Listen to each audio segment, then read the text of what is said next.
Forget the politicians. They're irrelevant. The politicians are put there to give you the idea that you have freedom of choice. You don't.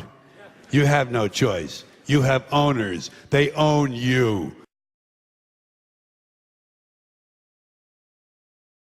The fact is, and everyone watching you and that report tonight, for any American to think that it is acceptable for the President of the United States and this executive department of his government, his administration, our government, to proceed without the approval of Congress or a dialogue and a debate and a public voice from the people of this country is absolutely unconscionable. Apart from that, I think one thing people who are dollar-based need to focus on is the Amero. That's the one thing that nobody's talking about, but I think it's going to have a big impact on everybody's life in Canada, the U.S., and Mexico. If you Google it, you'll find out all about it.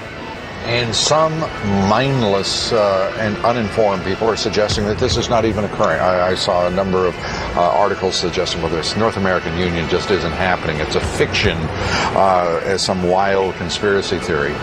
Yet it is absolutely documented.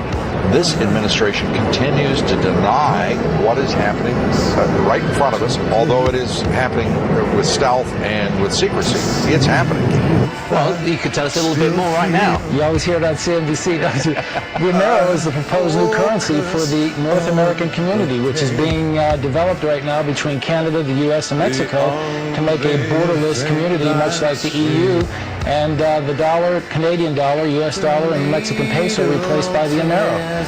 You really think that will get any leeway? You may want to visit a couple of websites and see how far along it is. The Canadians are pretty upset about it, whereas the Americans, apart from the Texans, are the only people who know anything about it. The rest of the public's really sort of with their head in the sand on this one. I hear all kinds of misconceptions and misstatements. I have the freedom of the press. No, you don't. No, you don't. The man who owns the press has the freedom of the press. And he can say in his press whatever he wants, but you can't.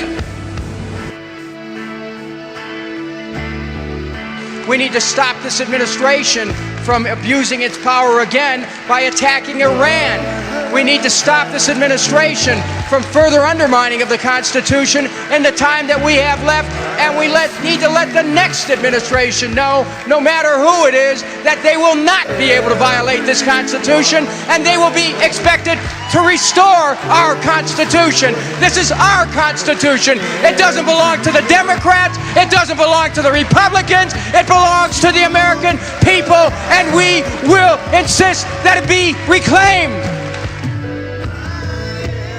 You want the press? Start a press. You want to be on the radio?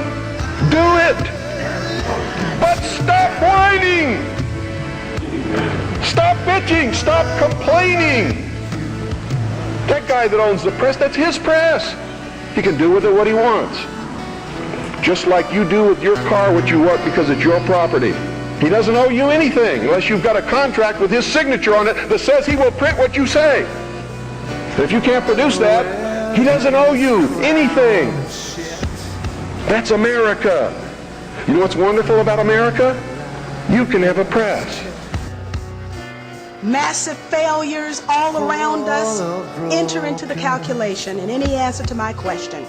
Who are we and who's responsible for what we've become?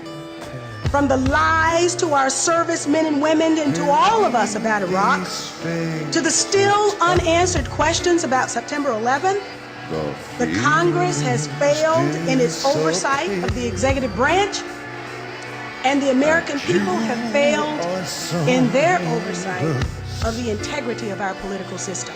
We also now know that the administration has kept many secrets from the American people, including changing the September 11th Ground Zero environmental impact statement in order to speed up the opening of Wall Street. They've lied to us on Iraq. They still haven't told us what they knew and when they knew it about the tragic events of September 11th. And yet they have intimidated the poor 9/11 victims' families into giving up their right to sue the perpetrators and their supporters who helped carry out the 9/11 attacks. The time when the operation of the machine becomes so odious, makes you so sick at heart that you can't take part. You can't even passively take part. And you've got to put your bodies upon the gears and upon the wheels, upon the levers, upon all the apparatus, and you've got to make it stop. And you've got to indicate to the people who run it, to the people who own it, that unless you're free, the machine will be prevented from working at all.